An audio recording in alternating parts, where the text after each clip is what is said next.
Wah, saiki ngene. Rasa kakean gunung tanpa gunung. Tak tareni kowe gelem menyang apa ora? Nek aku gelem, tak anggap anak. Nek ora gelem, minggat. Aja mulih ning Jodipati. Tak omong karo mbokmu ora ngayu nek Antasena mudhar. Aku wis ora duwe anak Antasena. Wani karo wong tuwa, wani wong gerang gunane apa tak openi seprono seprene. Malah aturmu sajak werna-werna. Yen ora gelem ora apa-apa, nek aja manggon ning Jodipati, ngono minggat. Al-Fatihah kunjuk Kisena Nugroho. Bismillahirrahmanirrahim. Alhamdulillahirrahmanirrahim. Paman Arya, wonten dawuh nggih. sampun minanggi kalian anak kula. Meninggih sampun. Munggi enggal kadang ingkang putra sampun ngabiyantara nggih anak Prabu Ngastina. Paman Blasa Jenar lenggah prayogi. Kula nestaken dawuh. Ana Hanung Hanindita. Bocah mursid iso mikul dur mendem jero karo wong tuwa aja mung kandheng ning pangucap. Kababaro dadi pakarti. Lesmana Mandra Kumara Atmajaku padha raja sak praptamu Lesmana Mandra Kumara. Nun Amet pasang kaliman tabe tinebena ing iladuni dumawahing tawang-tawang linepatna ing tulamanu Rama. Yo kepareng kula ngaturaken sembah sumungkeming pangabekti kula konjuk ngersa paduka Kanjeng Rama. Yo tak tampa pangestu Tampanana. Kula pundi engga jejimat paripe dayanana ing kasantosan paring pangestu paduka Kanjeng Rama Prabu Duryudana. Yo Lesmana. Inggih Rama. Prayoga nunggonmu lenggah ning ngarsaning ingsun. Sampun boten kirang prayogi anggen kula ngabiyantara ngersa paduka Kanjeng Rama Prabu. Iya Lesmana. Iya. Lho. Aja wangsulan. Nggih nyuwun pangapunten Rama. Wayah Mas katuran karaharjan. Eyang Patih Sengkuni wilujeng Eyang bekti kula katur ngersanipun Eyang Patih. Inggih kula tampi nggih. Dawah sami-sami. Inggih Eyang rinten dalu boten kendhat anggelem kula ndedonga. Mugi Eyang Patih Sengkuni enggal pinapanaken wonten ing papan ingkang sekeca. Malah mujek-mujekke mudhar iki. Inggih matur nuwun nggih, matur nuwun. Nggih Eyang Patih. Jagat Dewa Bathara. Anakku nggih anakku Lesmana. Padha raja sapraptamu. Nun inggih wa Prabu Baladewa. Wilujeng kepareng kula ngaturaken sembah sumengkeming pangabekti kula kunjuk. Yo tak tampa. Pangestune wong tuwa wae Tampanana. Kula pundi engga jejimat paripe dayanana ing kasantosan. Iya, prayogakna nggon mulungguh. Sampun boten kirang prayogi. Kaya cah SD jaman biyen. Kalimate iki lho. Lho kosek. Kose Lesmana aja disaurin dhisik. Padha raja sapraptamu Lesmana, mutuku nggih wong gagah, wong bagus. Lesmana Mandra Kumara. Eyang Penemban Durna. Iya, aku mbahmu Sukalima. Kula ngaturaken sembah bekti kula katur yang. Oh iya tak tampa. Pangestune Simbah Tampanana ya, Nggih. Pangestune Simbah Tampanana cah bagus. Kula pundi engga jimat paripe dayanana ing kasantosan. Heeh. Dek Senen kula dolan teng Sukalima lho, Mbah. Loh, apa iya? Nggih. Ning Eyang Durna mboten wonten. Sing wonten Mbah Putri. Kula tokke saking kandhang terus kula tumpaki. Wis kono sakarepmu. Tak jane ndi Mbahmu Putri? Namung mlampah mawon. Ternyata nggih lumayan sekeca. Mula aku tuman. Nggih, Eyang. Prayogane lungguhmu ya Lesmana putuku cah bagus. Sampun boten kirang prayogi Eyang Penembahan Durna. Iya, heeh. Lek Karta mboten bagekke. Lek Karta sapa? Lek Karta Marma. Anakku Lesmana Padararja sapratamu. Wilujeng, Lek. Bekti kula kunjuk. Tak tampa pangestune wong tuwa tampan ana nggih cah bagus. Kula pundi enggo jimat paripe. Rama, ada sesuatu. Teka paduka Kanjeng Rama nimbali dhateng ingkang putrapun Lesmana Mandra Kumara. Lesmana, Wonten dawuh 3 dina kepungkur kowe nangis ana ing panggoning pun Rama. Ana wigati apa? Lho, menika rak pasoting to. Aja edan. Kowe nangis ning panggone wong tuamu. Jare kowe gandrung kalian karo suwijining wanita. Oh, masalah niku to. Yo. Kowe nganti nangis lan matur yen ora kelakon dawuh trima, tok entrengake patimu. Trima tekaning pati ora iso dawuh karo wanita sing tok kandhake marang pun Rama. Aduh, Rama. Panci leres ngendikanipun Kanjeng Rama, janjane kula wis rada lali. Ning bareng panjenengan paring dawuh ingkang mekaten, raos tresna menika ngrembaka malih wonten ing salebeting batos kula. Mboten wonten lumahing bumi kureping langit ingkang saged ngrubuhaken bebeteng jiwa kasatriyan kula, kejawi namung inggih menika pun Yayi Jenakawati. Oh, Jenakawati. Pasuryanmu sing kaya ngono ndadekake bingung uripe Lesmana Jenakawati. Nyingkar nyingkur. Tekan kono ya. Wiwitane Ora laras. kajenge Ya wis. lingsem yen kemutan. Nuwun sewu nggih. Niku rak cakepan gubuk asmara to. Lah nggih niku kula teng ngimpen niku ketemu karo Jenakawati teng gubuk asmara. Nalika ngimpi, Nggih. Teng riku mboten wonten sinten-sinten. Kula lungguhan wong loro kalih Jenakawati. Pendak tak cejaki dheweke malah sajak kaya mbebeda. Gregeten tak jiwit kempole. Jenakawati. Kula genti dijiwit nggen weteng cemol. Ora sronta. Gubuk kula tutup gedhek. Terus suwe-suwe kaya wonten lindu. nggih. Grobyak. Gubuk ambruk. Kula nglilir bol tiba saka ngamben. Wiwit dina niku kula ora iso lali kalih Jenakawati Dewaya Prasetya tresna kalih kula Rama. Menawi Rama mboten saged ngrabehaken kula kaliyan Jenakawati, kula pun tuku dadung. Lho. Ajeng napa? Adung nggih kula gantung.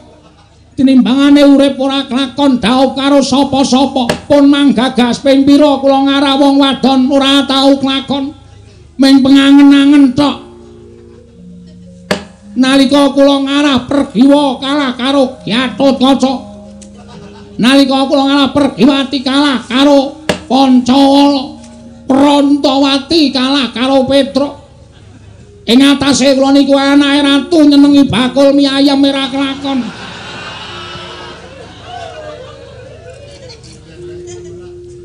Napa mboten kasangsaya urip kula Rama? Kula niku anak ratu ning didoi kabejan. Iya. Nggih. Sabanjure Nyumet rokok sik. iya. Datulaya aja nganti tumindak kaya ngono. Mboten apa-apa Rama. Sabanjure Mula dinten samangke nek nganti kula ora klakon dhaup. Kalih Jenakawati putrane Paman Juna. Kula trima ngendhat tali murda, kula wis ngedhuk sumur. Ajeng napa? Nyemplung. Ben sisan alah dene kula niku urip dadi putrane Prabu Duryudana, Ratu Gong Binathara, Sugih Bandha, Sugih Bandhu. Bandane seprapat jagat arepa kula saben dina dibyuki brana picis, nek kula ora iso nyanding wong wadon, lah. Mboten iso ngrasake kanikmataning donya. Gunane apa Lesmana urip? Dina mengentake sabun.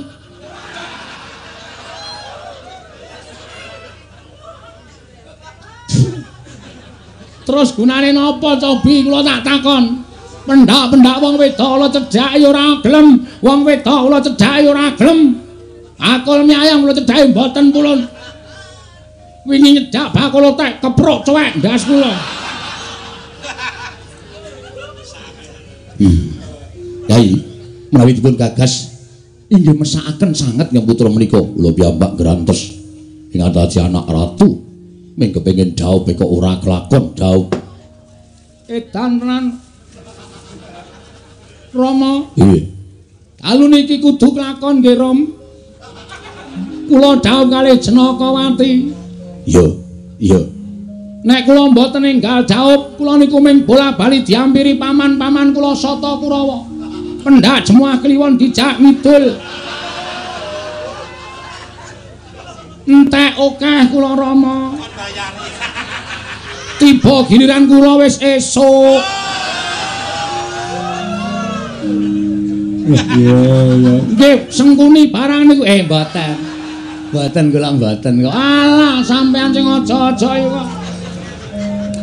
Pendanaan kasatriyan kula menipis. Merga solah bawane para Sata Kurawa. Mila dinten samangke Rama.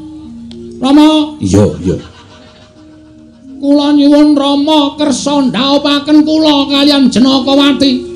Nek mboten estu Rama mboten ajeng nyawang anake urip wonten ing kasatriyan.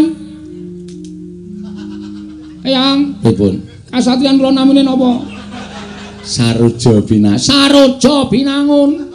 Panjenengan dumugi kasatriyan Saroja Binangun mboten ajeng semerep ingkang putra meger-meger nanging namung badhe manggihaken kula dados ngatang-atang dados batang Rama. Piye iki kok mung do meneng wae. Kene omong wis berapi-api tak kira terus suluk. Ora. Wah, cilaka iki. Tembungku blas ora dipercaya babar blas. Rama. Iya. Menawi ngantos kula mboten lampahan dhaup kalih Jenakawati. Kula ikhlasaken pejah gesang kula. Rama mboten ajeng saged pinanggih kula gesang wonten ing alam padang Rama menika prasetyaning manah kula Rama.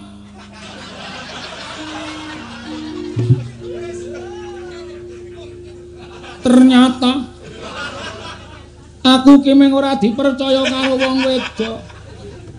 Lah apa gunane aku ditokke nek ora disambut? Omong aku, wa Mandura. Nggih. Menika atur kula wa monggo enggal sami dipun respon. Sampun ngantos sami kendelan kemawon wa. Kagatri sang kapirangu. Penanggul kinempit kempit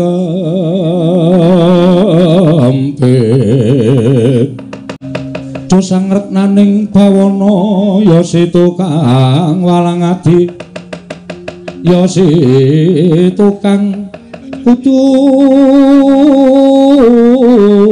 kering ya situkang ana sing tias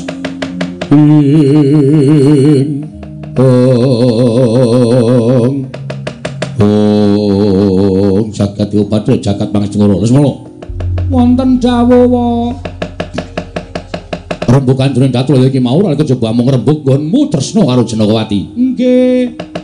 Bapa Durna wis paring dawuh.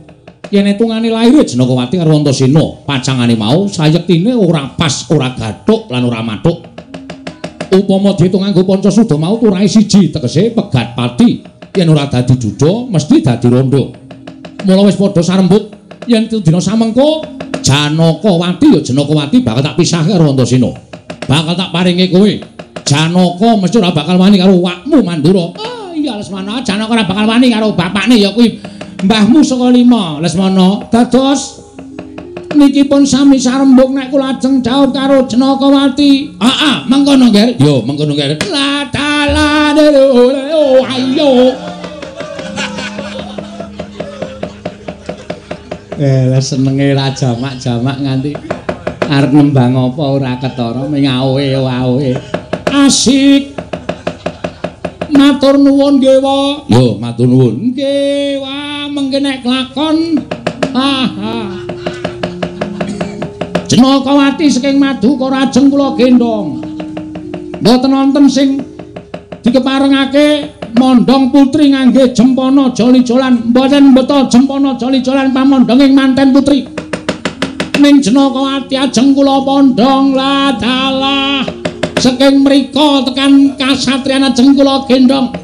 Tekan kasatriyan terus kesel kabeh, turu kabeh. Ora sida ngopo-ngopo. Ora entuk gawe. Ya wis monggo sakarepmu. Nggih, ning estu ta, Wa? Tenan. Engko nek Janaka ora menake aku sing ngamuk ning Madukara. Lah mudhar Paman Janaka. Entuk mungsawa Mandura Baladewa nek ora diparengake Janakawati tak boyong. Wa Mandura mesti nesu. Mesti nesu. Gawa nenggala. Gawa. Ora ana sing wani. Bapak Durna gawa napa? Aku ora gawa apa-apa. Aku cukup nesu wae Janaka wis gila karo aku. Wo ya gawa andha napa-napa. Pendhita gawa andha iki arep ngapa? Padahal pegawe PLN wae masane. Yo yen pancen kaya mengkono. Lesmana kowe kagem dandana cara manten. Asik. Seneng tenan kula Rama, ning kula nyuwun ngangge basan. Nganggo basan? Nggih. Basan ki sing piye? Nggih, nyandang manten terus digebyur banyu. Niku basan terus kebos. Basan niku nganggo cara manten ning ora nganggo klambi ketok awake nika. Terus nganggo kampuh sing gedhe banget nika lho wayah Mas.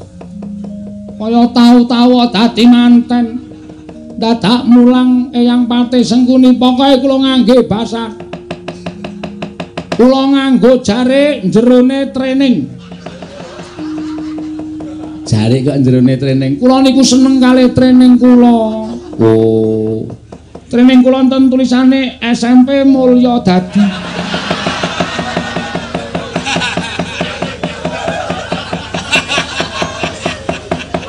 Nggih, niku kula eman-eman saking seneng kula. Nggih, kula semanggaken, Nggih. Ngangge kupluk. Mboten. Kula nganggo kabaret linmas. Oh. Manten kabaret linmas niku pripun lho? Kula niku anggota Linmas Mulya Dadi. Oh, nggih. Nggih. Mengke ben keto nek kula niku anggota Linmas. Nek mboten wonten kula mriki menika mboten tentrem. Oh. Maling-maling do wedi. Nggih. Merga malinge kula. Ah nggih. Nggih. Sampun Rama kula nyuwun pamit matal pasengan dantos cara pinanganten. Yo sing ati-ati aja kaya bocah cilik. Eyang Pati kula ajeng dadi manten ya. Nderek mangayu bagya seketi jumurung nggih. Matur sembah nuwun Eyang. Nggih. So ampun nginjen. Oh, mboten. Sampun niku wong tuwa ning senengane pokal gawene sak penak. Lah nika kanca kula Prabrik nika. Nggih. Nika wis menyambut kula ajeng dadi manten. Nggih, kula semanggaken. Wa Mandura kula nyuwun pamit. Yo sing ati-ati. Dandana cara manten. Nek Janakawati lak jaluk ora entuk aku sing ngawani Madukara. Matur sembah nuwun Eyang Penemban Durna. Apa? Kula nyambut Eyang Putri nggih. Arep ngapa meneh?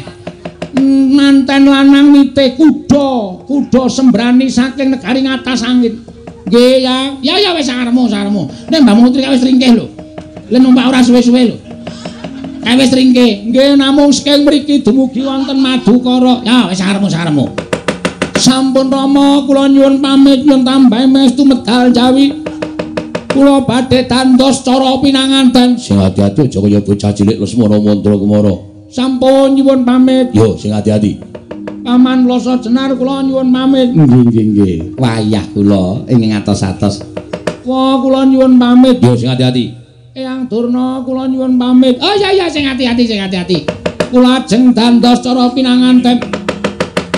Kula ajeng dadi manten kalih Jenakawati. Sampun Rama kula nyuwun pamit. Sing ati-ati aja kaya bocah cilik. Eyang Pate kula nyuwun pamit. Lho kok nular ning kene ta iki?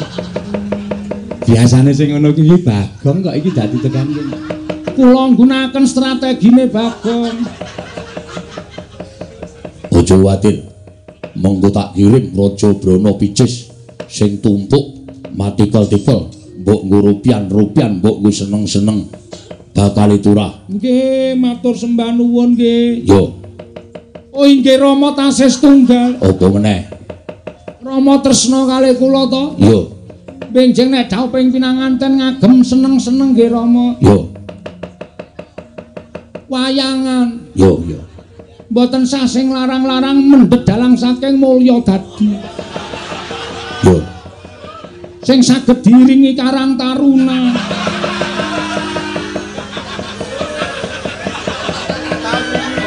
Niku mboten larang, murah tur elek. Wah. Nggih pokoke nggo cegah lek mawon. Mengke nek ora cocok nggih bandemi senge. Iya. Dadi. Oh ya ngerti nih. Ngerti wong nika kanca kula kok. Oh, ngaten. Nggih. Sampun nyuwun pamit. Nggih, sing atos-atos. Kalih toprak nggih Rama. Iya. Ya sakarmu. Lakone suminten edang. Oh iya. Sumintene mengke mendhet anu Seniwati sing apik. Iya sakarmu. Sing dados cempluk nggih golek sing apik sing disawang niki ketok penak. Iya sakarmu. Sing dadi suminten golek sing kendel Rama, sing wani wuda teng panggung. Bocah kaya ngono. Wis kono metu ndak malah tekan dindi metu. Kage metu. Nggih ngestaken dawuh. Angguk Rama angguk. Iya. Angguk. Patoke sing cekak nika. Dantu Abimanyu iso mabur. Ale megal kula seneng lho Rama niku mujudaken kesenian tradisi sing kudu dilestarekke. Rama sebagai ratu kudu nglestarekke seni tradisi. Yo wis iya. Bakal tak pinanggani. Nggih, matur nuwun nggih Rama. Yo. Sing ati-ati aja kaya bocah cilik. Jalitan. Delmo. Jatilan. Wale. Iya. Jatilan nggih wah niku ya kesenian tradisional. Mengke nek pun mboten komanan demit sing kon ngangslupi Durna. Hus. Isih urip kon ngangslupi ora? Aku paling ngangslupi Mbah Putri. Wis ora wani liyane wis. Sampun nyuwun pamit. Sing ati-ati aja kaya bocah cilik. Matur sembah sewu nuwun Rama nyuwun pamit.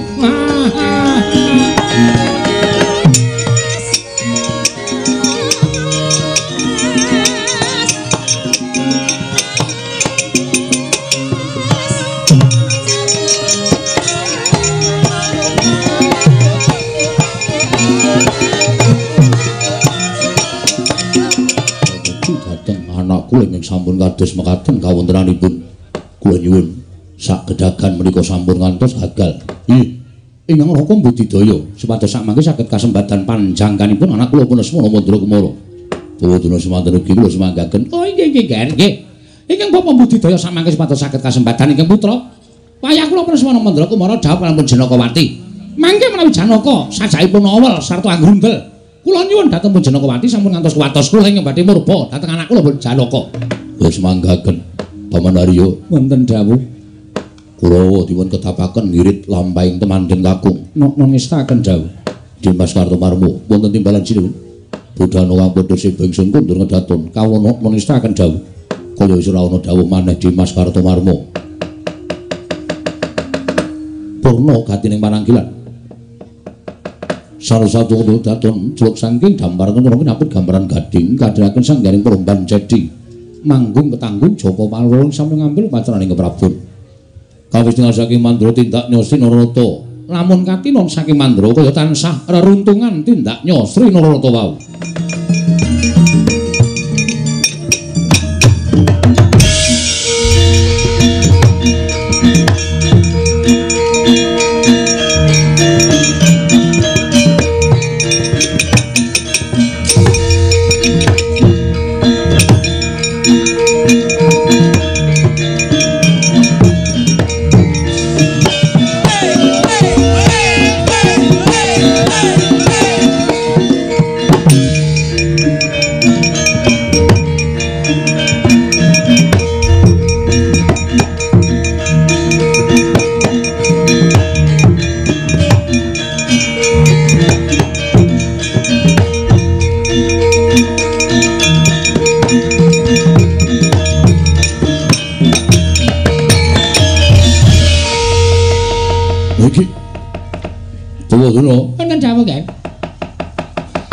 Iki kudune Lesmana niku nyandang cara pinanganten.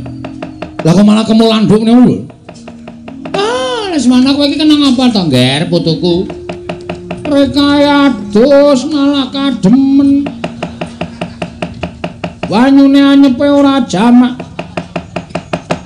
Oh, jeneng satriya ki ra ya duwe banyu panas to? Duwe banyu panas to, Lesmana? Macet. Boten wonten yang wis rasa dadak kowe kaya ngono kludak-kluduk kaya ngono kuwi.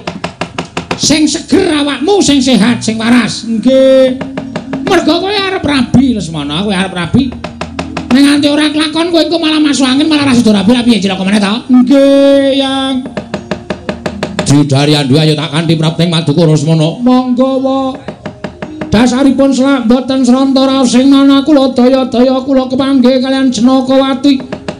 Tumuli kula boyong manjing wonten ing tilam Rama. Ya, monggo bakal lakon. Inggih, monggo kula dherekaken monggo Yang.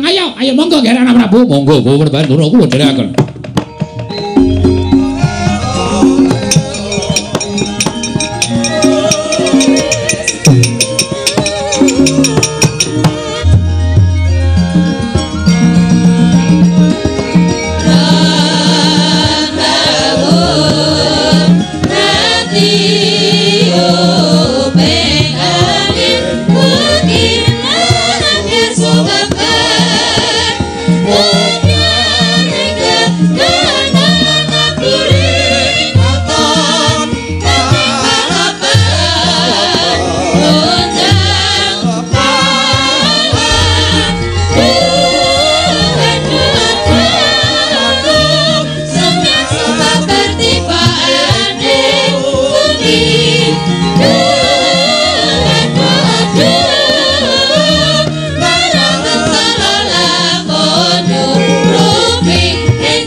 Wangsul mono mati lho kono sasmintaning sun jagat wasisaning Upadara.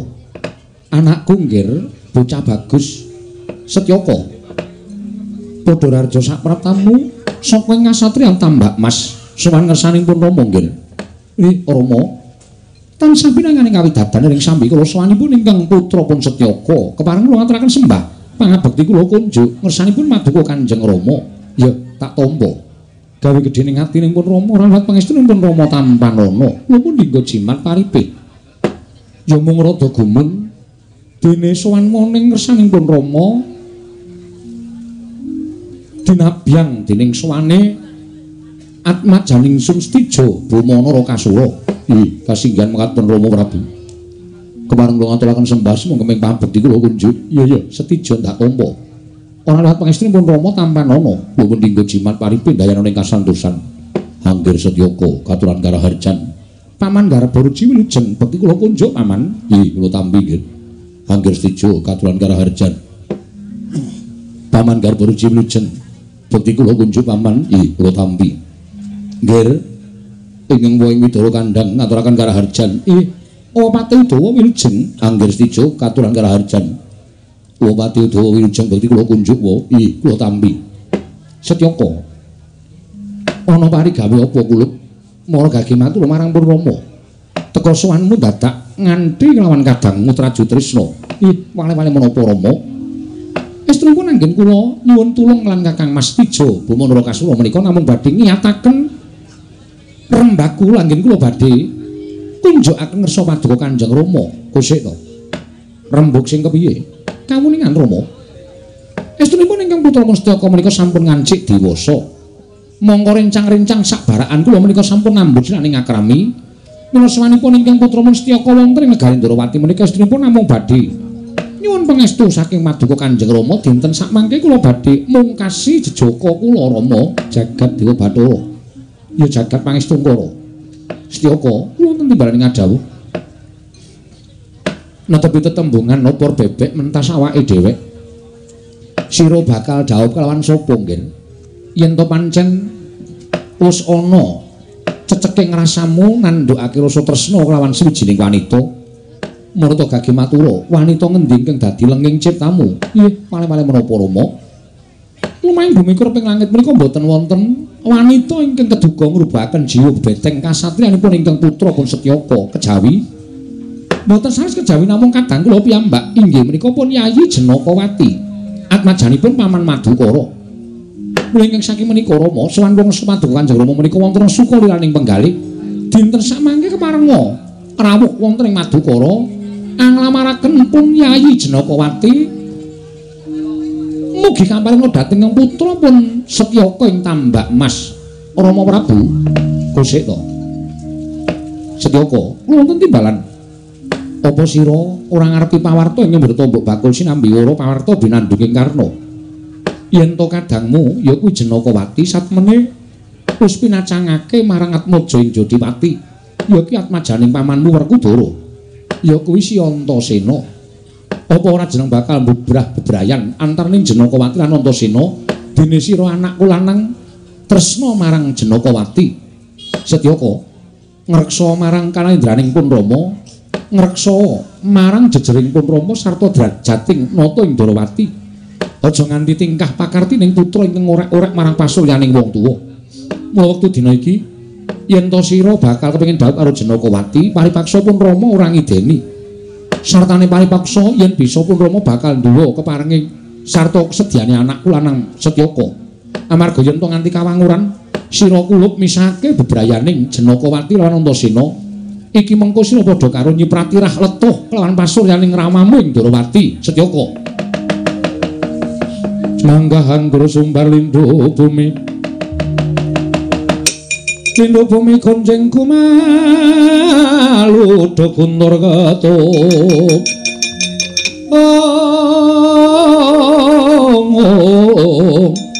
lumembak penyugang kumambang dosang Wisnu Bathara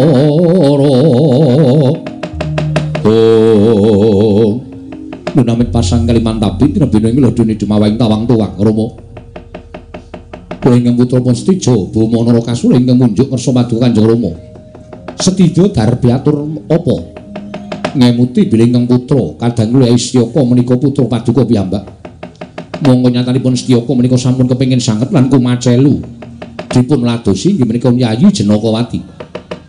Lajeng wonten pundi purukipun kadang kula pun Setyaka sampun boten wonten ingkang dipun toleh malih kejawi namung Paduka Kanjeng Rama Prabu Ndarawati.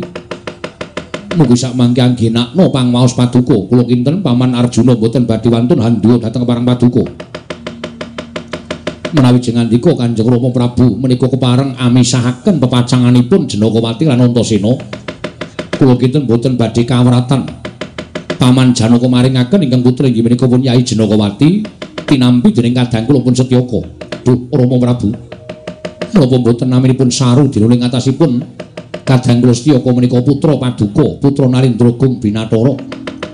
Ing atasipun namung badhe kepengin dhawuh kaliyan satunggiling wanita kemawon Taka Paduka boten nayogyani miwah Paduka boten angrojongi dhateng menapa ing dados gegayuhanipun kadang kula. Menapa inggih namung semanten kekiyatanipun Narendra Ndrawati. Jebul pinanggihipun Paduka menika satunggiling Narendra ingkang boten tresna dhateng kulawarganipun. Ketitik atmajanipun piyambak badhe kepengin dhawuh kaliyan pun Yai Janakawati, Taka Paduka malah sajak ngawrataken dhateng pun Antasena. Menawi tetelu mekaten saged kula wastani bilih Paduka Kanjeng Rama menika mban cindhe mban ciladan. Menawi para Pandhawa tansah Paduka mban cindhe nanging menawi para putra kulawarga tansah dipun mban ciladan. Menika naminipun Paduka Rama Prabu menika madhep dados tiyang sepuh ingkang boten adil dhateng kulawarganipun Kanjeng Rama.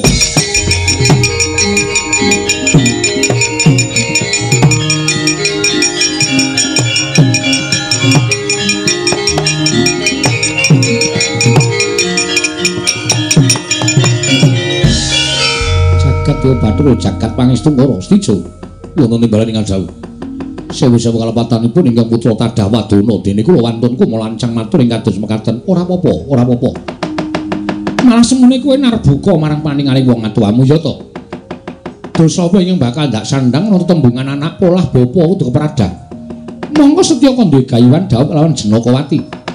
Yen to pancen kaya mengkono Stijo, pun Rama ora bakal kabotan. Pancen kudu aku ndhawuhake atmajaku, yen to katemen aku ora bisa ndhawuhake atmajaku doh nyono crak nyono padha mestani. Yen to Ratu Ndrawati iki ora sembodo minangka dadi wong tuwa. Lah rak ngaten Rama wah marem raos sing manah kula. Dimas Tyaka kula wonten paring dawuh Ka Mas. Kanjeng Rama wis paring dawuh bakal sembodo mujudake apa gayuhaning Siadi. Waduh ngaturaken panuwun ingkang tanpa pepindhan. Rama Prabu dene Paduka sampun nglurusaken menawi dados pamotahipun ingkang putra. Dandana cara pinanganten Setyaka. Mbak Irit sowan nono ing kasatyan Madukara tak tembunge Janakawati. Ngestaken dawuh Setyaki boten timbalan. Kakang Pati Udawa, ayo nderekno budal ingsun lawan Atmajaku Setyaka apa Dristika pramping jabaning rangkah. Sawi Koko Prabu kula dherekaken monggo sinuwun kula dherekaken. Setija Setyaka ayo budal dina iki monggo kula dherekaken Rama. Monggo Rama kula dherekaken Rama Prabu Ndrawati.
Barisaning para sata kula budal saka negara Ngastina.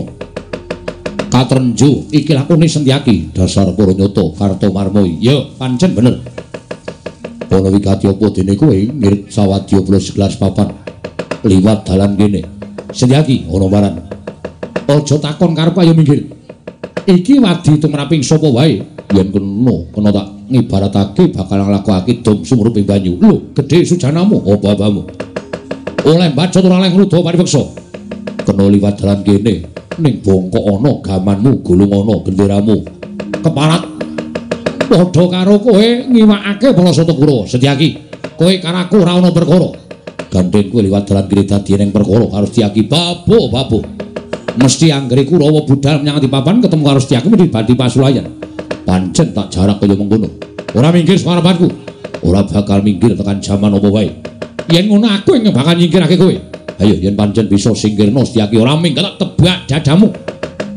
Ambyar sumyur kuandamu maju jangkah kaya apa aku sing tekaning pati hartomarmu.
Bratama Setyaki bubar barisan kula ngamuk punggung strotam toh nirbana wikara rasa dadakan bebangal ayo kowe apa aku sing tekaning pat wah mati kowe wah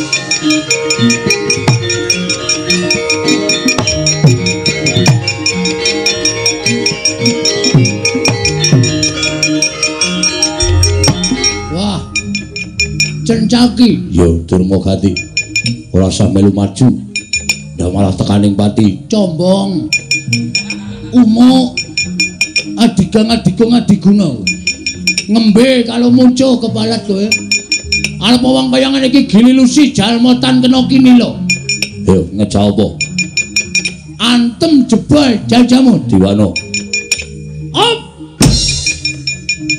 wedal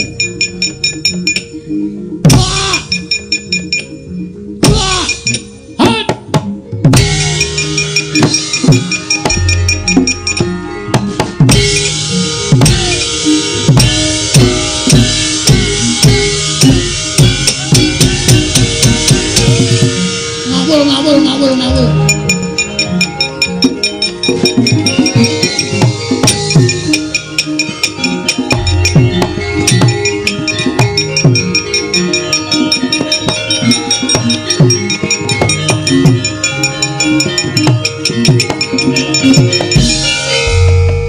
pecah kula man kula semanggaaken ora Kurawa kok dadi geger ora karo-karuan iki ketemu sapa pinanggi kalian Setyaki kula minger ngiwa dheweke melu ngiwa kula nengen dhewe melu nengen sajake ora gelem disimpangi Sencaki pancen nek kali Kurawa mesti gawe perkara terus dadi perang Sencaki ket biyen tekan sakniki digdaya man wah tenagane saya tuwa saya tambah rusa tangane kepelane saya antep kula semanggaken man Satama ya kalah pengestunipun kawon Pak diajar kali Sencaki kula semanggaken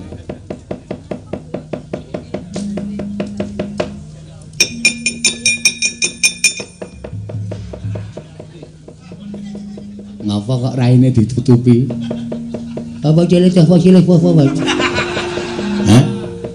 ketemu cilik wae Sencaki babuti aduh lah kok cangkeme rusak kaya ngono ta Dur apa tu cilik apa cilik situ kata wae Sencaki kata wae kamu nanti kembali ya bu kebetulan caca selebete ngono to udah nol baca polisi ana dadong ana dadong weh kayak muni radong kok cetha kata wae kata kamu tak rusak apa cangkeme rusak kabeh kata wae kita cangkeme rusak untune do protol apa untune do protol untune do protol protol man betul banget ya kabar kata wae itu kabare putih kaya kok untune do protol man untune do protol kabeh lah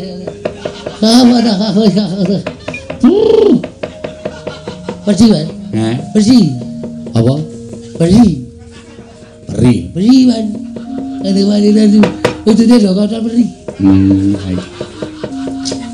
untune do protol mula rasane perih-perih man lah piye sapa sing arwani karo Setyaki watak Citraksi nggih man arep maju perang po mung suwe sapa Setyaki ngadang dalaning Kurawa wah keparat Setyaki guguk gugu karepe dhewe. Nek kula liyane iso dikakaco anu kalake. Ning Sencaki nek ketemu Rara Denario Citraksi ketemu babu anu batunya. Maju aja kok kian omong. Nek iso ngalahke Sencaki kowe njaluk apa tak turuti. Siap man. Sencaki kula apa podange. Kuandane kula sempal babu. Babu meneh. Baune man. Mangkat to. Sencaki mati tenang aku ae.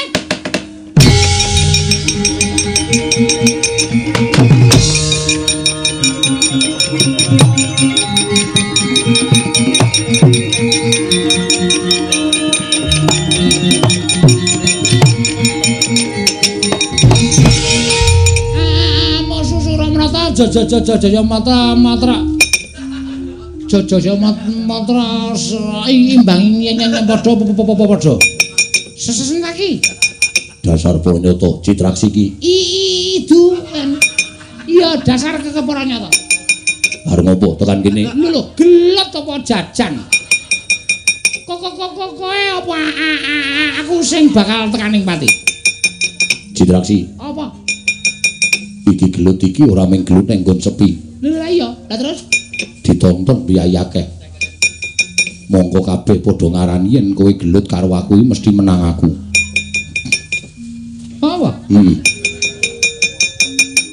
nek nganti menang kowe wong nonton semene iki padha mangkel kabeh ora wangun ora sak mestine Citraksi kok menang karo Sencaki ning nek engko gelut menang Sencaki wong semene wis ngelumrahke dasare pancen kudu menang aku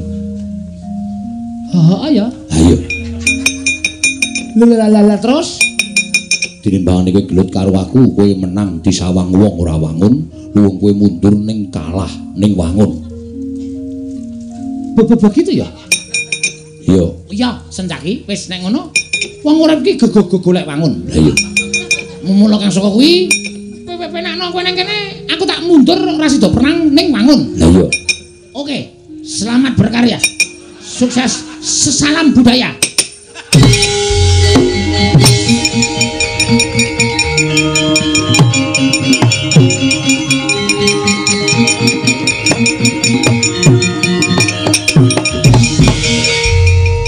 kok meng sedilit ya piye Sencaki mati ora wangun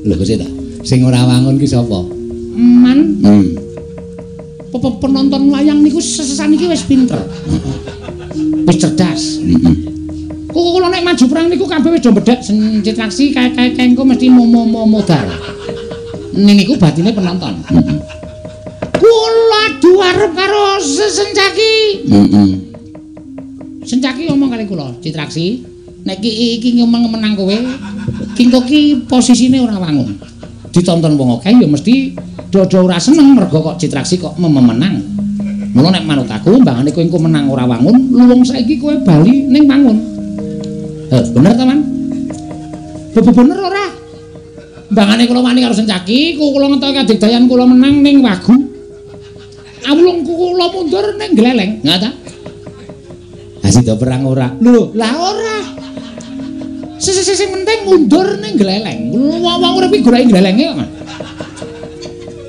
Wah iya. Heeh ya bener. Wis kana mundur kana.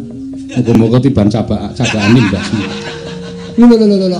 Aja nesu, Man. Aja nesu. Masa ana cagane mambruk. Kula lak omong apa anane to saniki umpama sampean. Heeh. Sampean maju. Terus dunek karo musuhe. Nek nganti kowe menang karo aku kuwi ditonton penonton ora wangun. Niku nek meng do ngrasani ora wangun wae ora apa-apa man. Nek do mulih, ayo. Terus nenget nika pripun? Meng mergo Citraksi menang, terus do mulih, do ora trimo, dadalange goblok. Citraksi kok menang ki mulih rasa nonton wayang-wayang apa? Citraksi kok menang ki dalang kaya ngapa kae? Nggih mboten, luwung kula mundur, ning tetep ditonton, tur wangun. Nggih mboten? Iya. Kaya ana munduran. Mundura. Ning ra wangun. Wangun. Oh, kita lho mundur ning karo gleleng. Lho. Ning kalah, ning wangun. Kalah ora masalah. Ning wangun bangane menang wagu. Ah. Lu wong kalah ning wangun. Niku prinsip kula usus urip ning alam padang niku arep ketoke ra duwe ning gleleng kok, Mas. Ra duwe kalah ning gleleng niku urip paling penak niku ngoten niku. Kita bangun. Gara mendung ya. Nek mendung tak suwun karo sing gawe urip nyambron hasil citraksi ya. Rumangsaku wong kok gobloke ora jamak. Sing goblok sapa? Lho, kok krungu wong meng nang riki karo riki kok. Kuku kula niku ora lumado meng nang eblek riki-niki. Ngrasani kok. Oh, senengane pepate ora mbadi. Loh, mundur ning wangun. Ha iya. Lah sapa meneh sing arep maju ya? Paman. Kepareng kula badhe majeng paman. Citraksa kasimbian.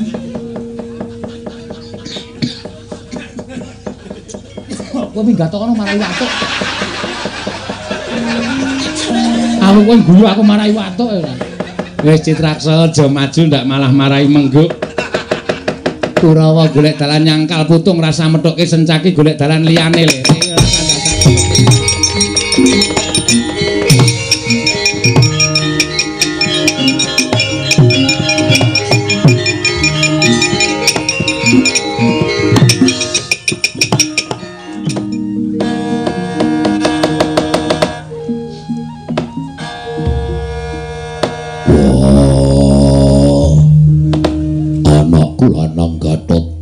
Wonten timbalane ngadhawuh Rama Kyai Antarja.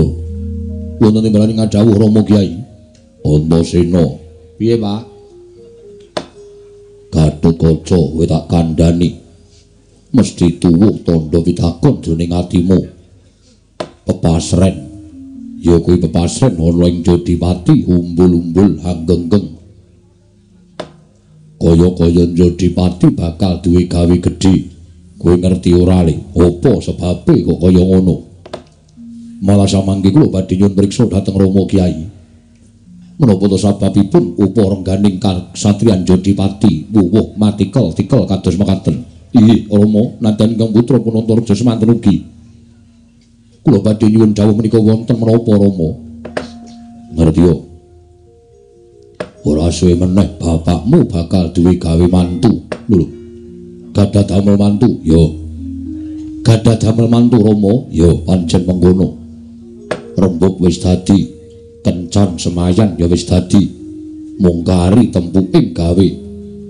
Dina samengko bakal kawisuda, kabriwada manten lanang saka Jodipati, manten wedok saka Madukara. Mulai ngaten Rama Kyai badhe pisanan kaliyan Paman Janaka pancen bener. Lajeng sinten Rama Kyai? Ing badhe kadhawuhaken lan panjenenganipun Paman Panengah Pandhawa. Ngerti. Dina iki aku arep ndhawuhke wong Kocluk. Dina iki aku arep ndhawuhke wong edan. Gandeng Gatotkaca. Kowe wis padha mangun bebrayan, wis padha mangun Bali Wisma. Antarja ya wis mangun Bali Wisma. Sing urung nambut siraning akrama, urung dadi manten ming Antasena. Mula wektu dina iki anane Jodipati genggeng kahanane kaya ngene. Mergo aku bakal duwe gawe mantu. Wonten sing bakal tak dadekke manten. Ya kuwi anakku Cah Bambung Antasena. Kagatri sangga pirango. Renangka kinempet kambedha sang reknaning bawana. Ya si tukang walang ati. Oh, wah, ngopo malah mecicil. Kosek, Pak. Aku kaget bareng bapak paring pangandikan sing arep tak dadekke manten Antasena. Kowe iki piye to arep dadi manten kok ora taren-taren iki piye? Aku ora tok tareni, ngerti-ngerti aku arep tok dadekke manten iki karepmu piye? Mongko wong dadi manten iki syaraté nganggo pirang-pirang, kudu seneng atine. mathuk karo mantene wedok ya cocok karo manten lanang. Mongko aku rumangsane aku wong rasraga ora iso basa, aku ora iso ndodok. Aku wong sing ora ngerti tata krama.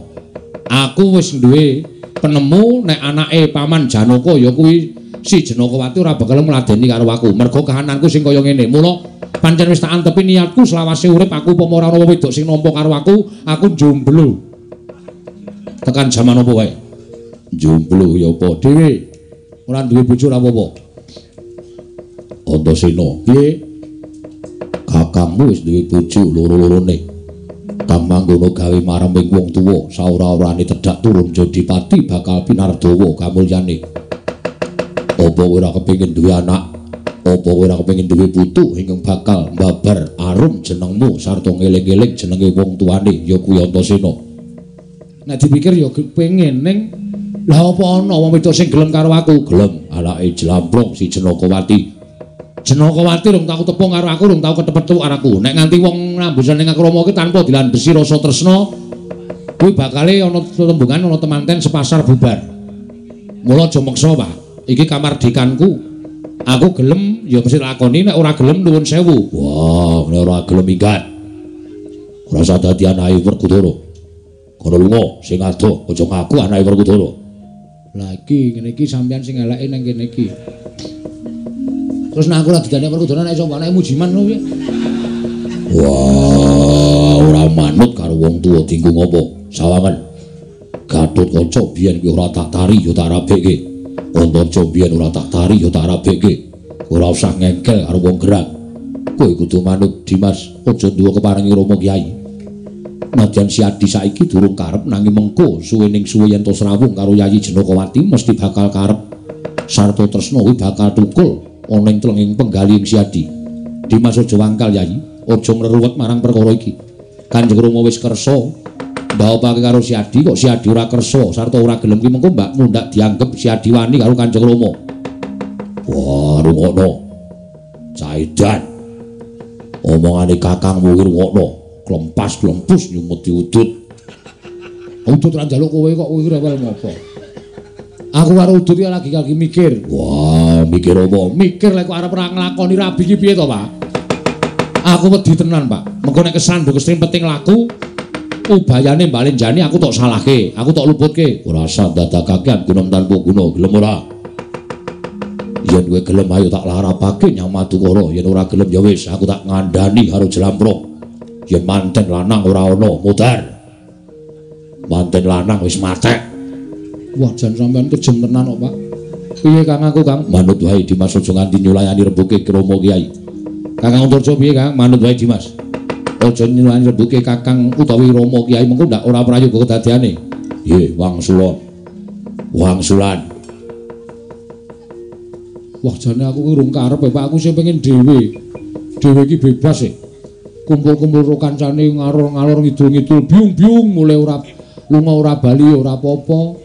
Nek di bojo ki lunga engko sedina wis kepengin mulih, ndak ditakoke bojone jan aku pengen dhewe. Wah, saiki ngene. Rasa kakean gunem tanpa guna. Tak tareni kowe gelem menyang apa ora? Nek aku gelem tak anggap anak. Nek ora gelem minggat. Aja mulih ning Jodipati. Tak omong karo mbokmu ora ngayu nek Antasena mudhar. Aku wis ora duwe anak Antasena.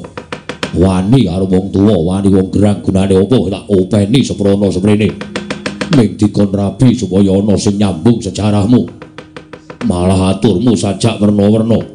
Yen ora gelem ora apa-apa, nek aja manggon ning Jodipati, ana minggat.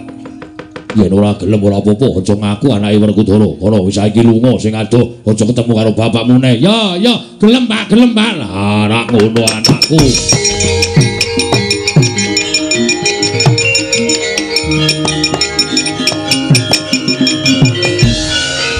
Mengkon rabi we kok angel.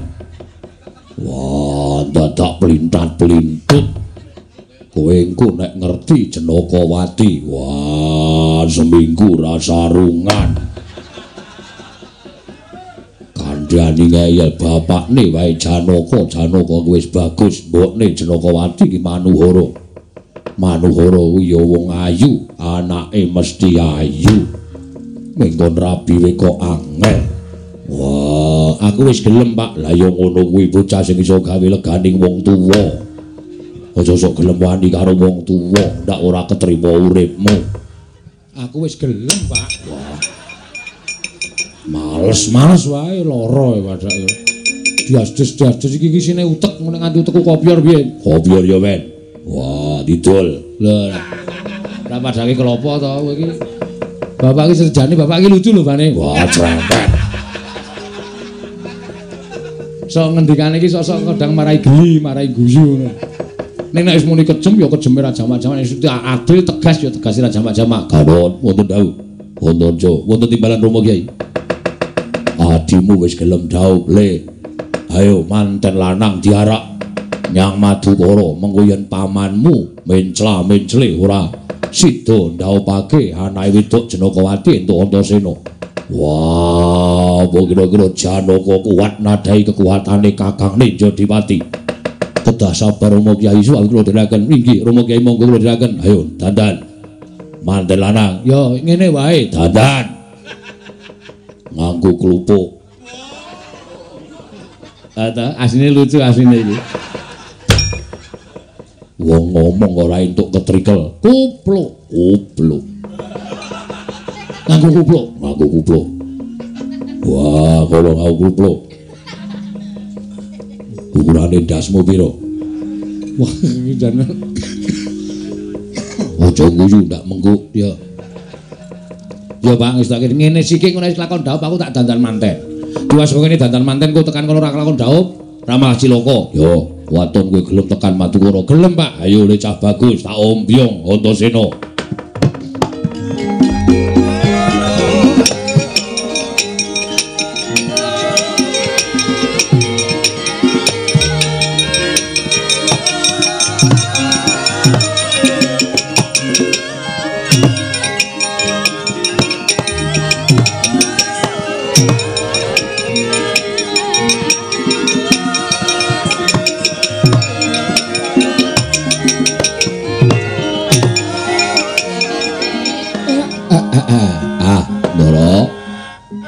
Mboten dangu malih tembuk ing gati wahyaning mangsa kala badhe nemahi. Ndika pun kencan semayan kaliyan Kang Raka ing Jodipati. Ingkang Raka Ndara Werkudara pun sami perjanjen ajeng ndhawuhake ingkang putri nggih menika Ndara Janakawati pikantuk Ndara Antasena. Ning wangune kok boten kados sak gedhagan menika. Pasuryanipun Ndara Janaka katingal rengu menika wonten menapa? Sajake kadon rengu anten apa niku bilih sampun dangu. Mau meneng kono ora gelem nembang. Barang saiki sampun gara-gara genengan dhewe. Aku mung ngomongke Semar pasuryane Ndara katon rengu. Ha ya wong pasuryan ku ya iso katon rengu. Kowe senengane protes ora? Nggih, Tara. Wonten menapa, Gus? Nggih, Gus, wonten menapa? Nggih, Ndara, wonten menapa? Kakang Semar. Kula Ora kanthi kanyono-nyono. Saya nyedhaki tumapaking gati nggonku kencan semayan kelawan Kakang Mas Jodipati. Nggone bakal ndhawuhake atmajaku Si Antasena kelawan Janakawati. Nalika pendak bengi tansah kaprawasa marang impen. Ingkang lereke ora becik meraping kasatriyan Madukara. Kakang Semar iki dayaning apa lan bakal ana apa? Mboten sah digagas. Sing jeneng impen iku mung kembanging tiyang Nendra. Nek sampeyan gagas banget-banget, menika mangke mboten prayogi kedadosanipun. Sing sekeca mawon penggalipun, Ndara. Nek sampeyan kaprawasa dhateng pasumpenan mungkin ndak mboten manteng anggen sampeyan badhe napaki anggen panjenengan ndhawuhake ingkang putra pikantuk ingkang putra Ndara Antasena, Ndara. Nyatlangen ing kalangguran aklar tandan moncar tinon ler kakonang surem sorote tahan padang kasoran pajaring purnama ing gegono dasare mangsa katiga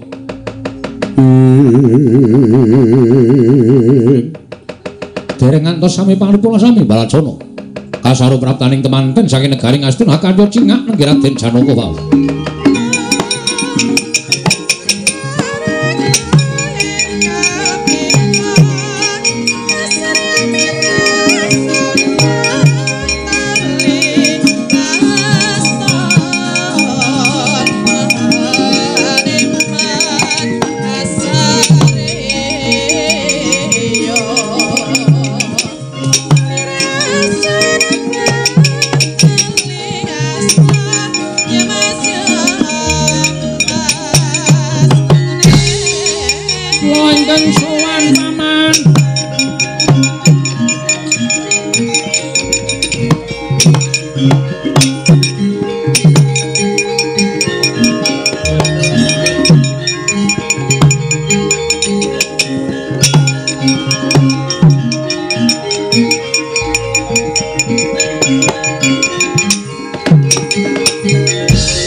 Prabu Japa Pembandurna ingkang rawuh wonten ing Madukara. Ya, Janaka aku ing prapta ing Madukara.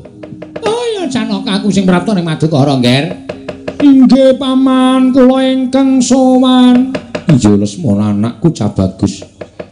Wonten menapa Koko Prabu dene Paduka rawuh wonten kasatriyan Madukara. Janaka wonten dawuh. Dina samangka aku nglarapake marang Lesmana Mandra Kumara. Ingkang gandrung lawan Atmajamu ya kuwi Jenakawati. Nggih, Yayi. Kuwi Welasa kelawan Atmajaku ya Atmajamu dhewe Lesmana Mandra Kumara. Yen to nganti ora kasembadan panjangkane dheweke keplalah ngentrengake patine. Oh, lan kowe nyumur apa Janaka yen to anakmu Jenakawati karo tok jodhoke karo Antasena. Monggo miturut pitungan Pancasuda yen dituda 5-5 tibane siji tegese pegat pati. Aja mbok bacutke ya Janaka apa mbok bacutke. Mulyake anakmu aja nganti kowe kesusu. Inggih keparengipun. Batalno nggon ndhapake Jenakawati karo Antasena. Tak suli mantan saka negara Ngastina ya kuwi Wutu Lesmana Mandra Kumara sing bakal dadi ratu ning negara Ngastina. Anakmu calon prameswari Janaka, anakmu calon prameswari.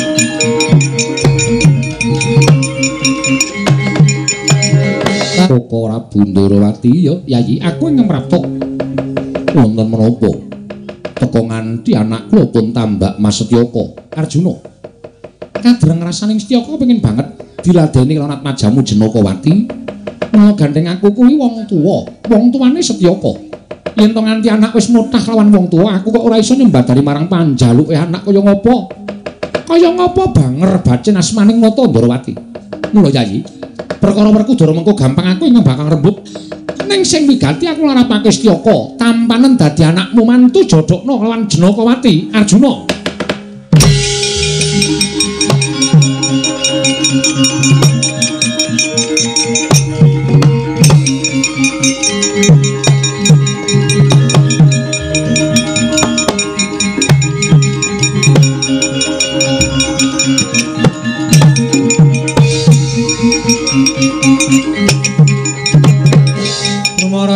Samya ngambreng ati arunaning kaswase dosang gondo astrat mojo lenglong lalu mangolati Kakang Mas Jodipati yo aku sing tekan kene Janaka nglarapaken dhateng pun Antasena panjen jumbuh lawan kahanan ing wis nate dijanjekake lawan aku lan kowe nedya bebesanan ya kowe ngrabekke anakku Antasena karo Jenakawati.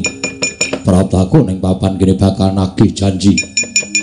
Apa ya sida mbok jodhokake apa bakal batal. Teko ning kene akeh para nalindra sing padha rawuh. Aduh Kakang Mas kula terus meni sawetawis bingung kodeng sutaning manahipun ingkang rayipun Janaka. Yen nganti kok ora ndhawuhake anakmu karo si Lesmana Mandra Kumara, apa kira-kira Janaka ora blereng marang Nata Mandra Prabu Baladewa. Oh, Janaka Janaka apa kowe ora ngeman karo aku to, Ngger? Nek nganti Lesmana wak putuku gagar wigar ngene dawuh karo Janakawati ki mengko aku bakal dinukaran dening Ayu Anak Prabu Duryudana. Arjuna. Sawangan pun Kakang. Si Adi karo pun Kakang ku ora bisa dipisahke. Wis pantes lamun si Adi bebesaran karo pun Kakang, anakku Setyaka tanpa nono. Dawuh karo Janakawati. Wah, jlamprung ora mencla-mencle gunemamu.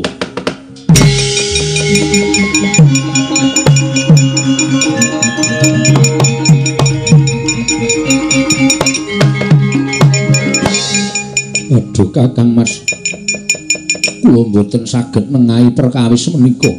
Sedaya sami awratipun. Bapa Durna menika pepundhen kula. Kaka Prabu Ndarawati menika ugi pepundhen semanten ugi paduka Kakang Mas ugi minangka dados sesembahan kula. Monggo nyatanipun sami-sami awratipun. Kula kedah kados pundi Kakang Mas? Wah, Janaka. Nenggonana marang jiwaning satriya. Kowe satriyaning jagat. Mula nek duwe mantu ya kudu satriya sing sejati. Aja wong loro saudon telu saurupan, aja mung wong cepete ndak ngisin-isinke marang kasatriyane wong tuane ya kuwi kowe. Mula wektu dina iki manut karo aku. Manten sing pirang-pirang iki didu wae. Ning syarate wong tuane aja nganti padha melu-melu. Sapa sing menang dhewe ya kuwi sing dadi mantune Janaka. Menawi ngaten kula cundhuk, kula mathuk. Setyaka, inggih kula sagah Kanjeng Rama. Lesmana piye? Inggih kula wantun. Wah, Antasena ora wani tak gecek ndasmu.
Ganjing langit kelap-lapaton lurkin sanging risang mawe gandrung.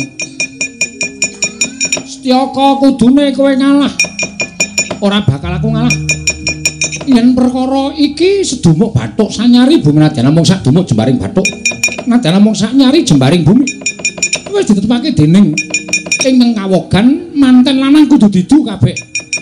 Monggo ingkang mapan ning blabar waja janget cinencang. Iki Lesmana karo Setyaka mingkari sapa sing tekaning pati. Wo kramasi epek-epek legane atiku.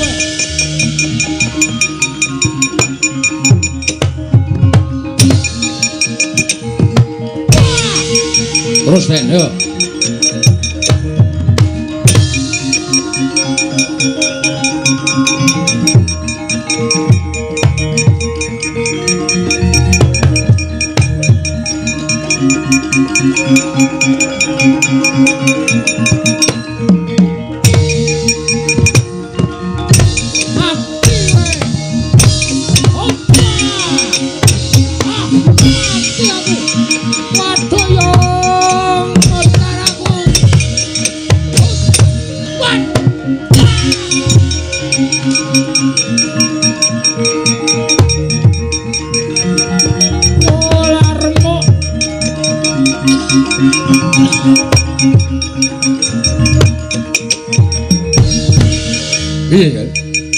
Kawon wa Setyaka nyata digdaya sekti kalintang.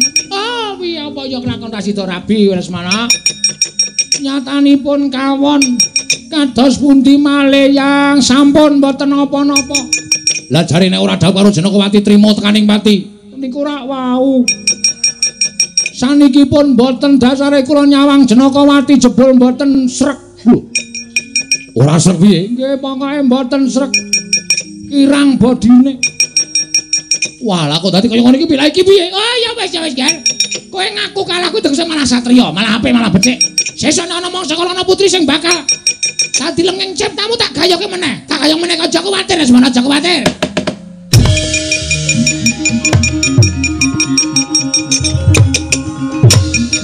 Walah ta.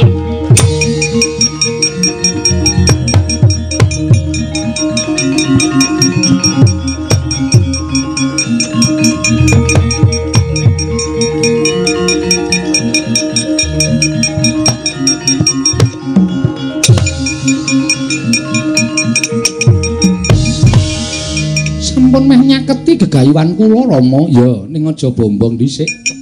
Mungsamu sing saiki ora enteng ning abot. Lho. Mangsa kula lah kena Antasena ngono kok. Kowe iso ngalahke Antasena tumrap aku ora kok kembe karo anakku dhewe ning sasat iso njara langit. Aduh. Lajeng kados pundi Rama? Ora usah kuwatir. Kowe tak cunduki Sekar Wijaya Kesuma, kowe ora ngrasake lara lan ora iso tekaning Patistyaka. Oh nggih, wis tak akan dawuh Rama.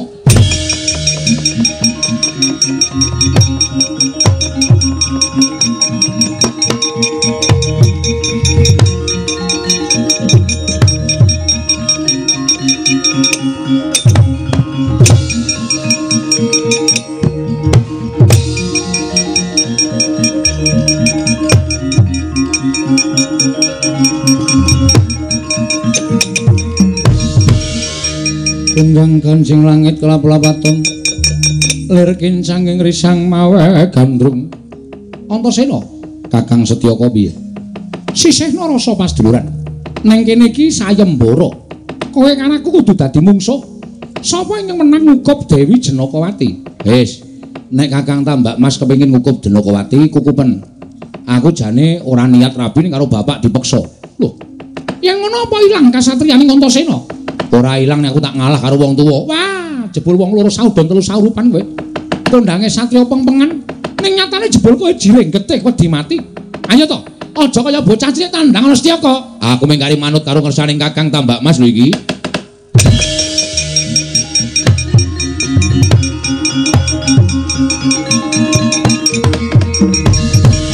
Larak ngono. Tegese upama aku menang aku ngukup Jenakawati kuwi kurup. Ning nek kowe mau perang karo aku ngukup Jenakawati kuwi aku isin. Ya, aku mengkari manut. Ning nek apa-apa aja nyalahke Antasena. Ayo, coba nang kene cah bagus.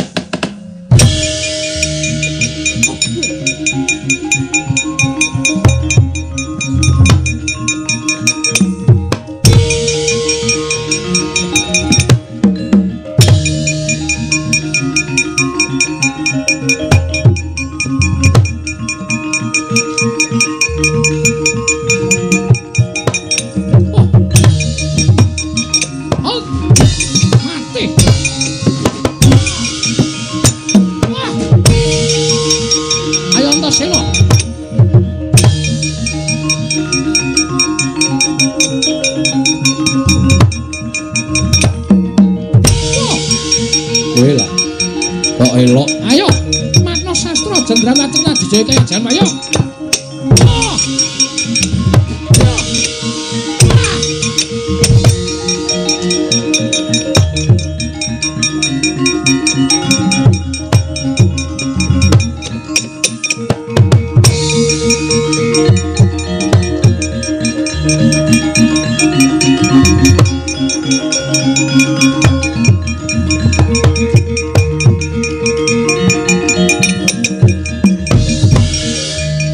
Eneng apa?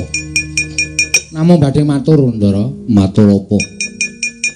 Sayembara pun dados. Iya. Ndara Lesmana mundur kawon kaliyan Ndara Setyaka. Saniki Ndara Setyaka adu-adon kali Ndara Antasena adu arep. Terus sapa sing menang Petruk bakalan entuk anakku Jenakawati. Mboten wonten sing menang, mboten wonten sing kalah. Ming kula gumun Ndara Setyaka niku selawase ra tau perang. Kok sagedhakan iki ampuh ra jamak-jamak. Nampani tangane Ndara Antasena kuwi kuat. Ora tiba ora ngrasake lara. Ning kula kala wau kok curiga. Curiga perkara curiga perkara apa? Nek omongan karo aku sing sampean iki ya katut kok ora. Cubriya. Iya, Cubriya piye? Sinuwun Ndorowati kok sak biyantu. Kala wau mestakane Ndoro Setyaka niku didemek Sinuwun Ndorowati, Bu, wonten kula kadohan. Lha kok dadi Ndoro Setyaka dadi ampuhe kegila-gila digdaya sekti kalintang jayaning perang.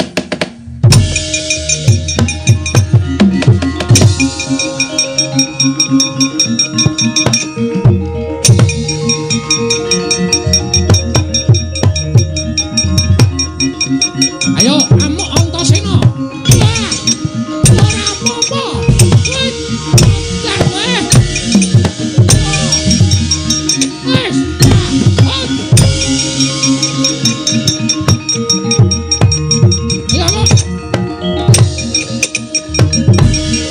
Sigra matek aji panglemunan Sang Arjuna nalika semanten milang-miling sak nginggiling mestakaning Raden Setyaka mulat wujuding Sekar Wijaya Kesuma sigra den pendhet saking mestakaning Dyang Setyaka kapracondhang mangsa Raden Antasena wau.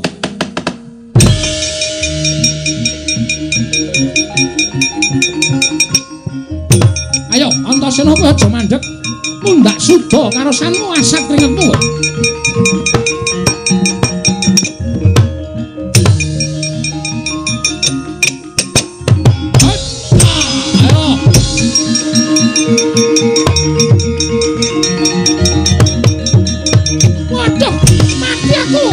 Nuwun sewu, Kang.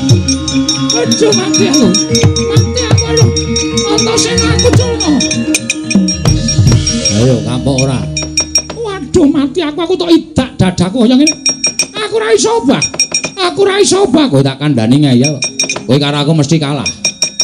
Mau tak pasrahi Jenakawati ora gelem ning pilih nantang karo aku. Ya wis saiki diseksekke nek kowe kalah karo aku. Antasena anakku cah bagus aja nggih.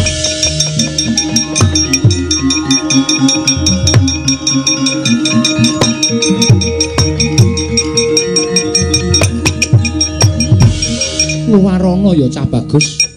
Luwarana kakangmu Setyaka. Aku ingin njalukake kangapura. Ora kok Dik, aku arep mentolo karo Kakang Setyaka. Ning Pak Dik dadi seksi.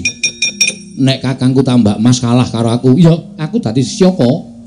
Mengken dawuh Rama. Dik, jroning sayembara kowe kalah. Tetep ana jiwaning kasatriyanmu. Aja duwe rasa kogel kagelan pikirmu ning tampan lakon iki kanthi ikhlas. Yen kowe nampa lakon iki kanthi ikhlas, malah kowe bakal wimbuh drajating kasatriyanmu. Inggih, ngestaken dawuh Paduka Kanjeng Rama Prabu.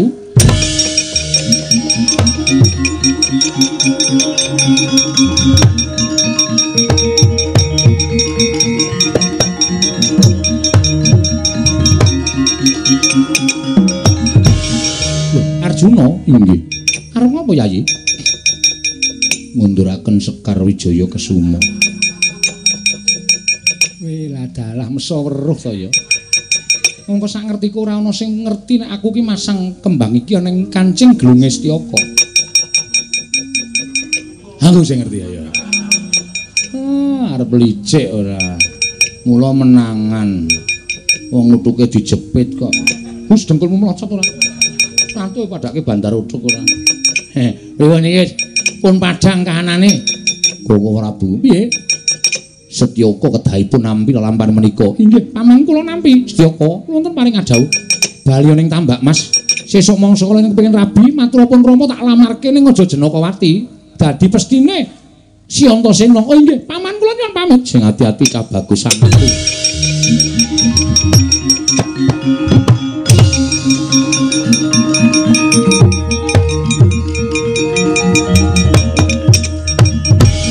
Petro, non. Bendaramu Jenakawati daturi tindak mrene. Persiapan. Ora mendono ngono kuwi. Santai wae, engko tak ajari nek ora iso. Hus. Timbali kang Rama Ndara Putri. Iya, Petro. Wonten dawuh Rama, sayembara sing menang anakku Antasena. Mula kowe kudu gelem lan bisa ngladeni Antasena. Menawi menika dawuhipun Kanjeng Rama kula mboten badhe selak. Antasena, piye Pak Lik? Iki calon bojomu. Jenakawati manjinga telenging Taman Madukara. Wektu sakcukupe kuwi kabeh Purwamadya wusana eneng kowe. Ya. Ya, Truk. Kok dengkulmu mlocot. Pripun? Aku kon manjing taman. Pun langsung candak tangan loro go mriko beres pokoke. Iya, Tru.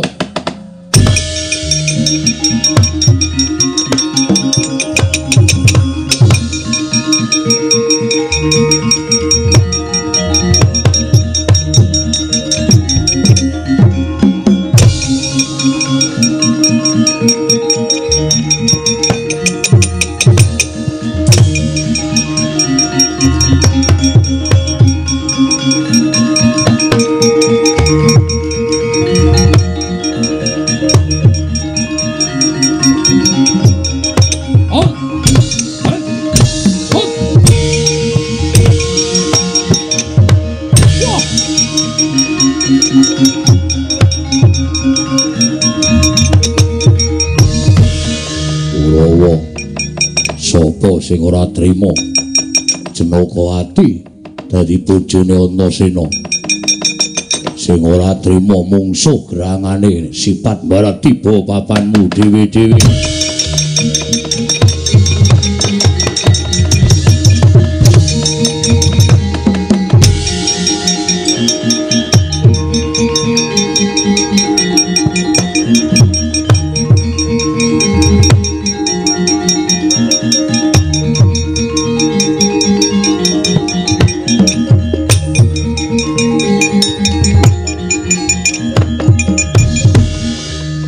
Syukur den nderek mangayu bagya ingkang putra Ndara Antasena pun lampahan dhawuh kali Dewi Jenakawati.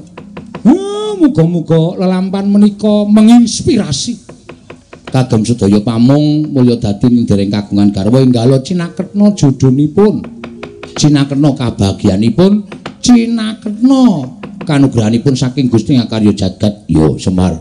Purnaning gati sura Sudira Jayane ingkang rat suh brasta kaping ulah Darmastuti rahayu samya makarya rahayu samya pinanggih Ndara.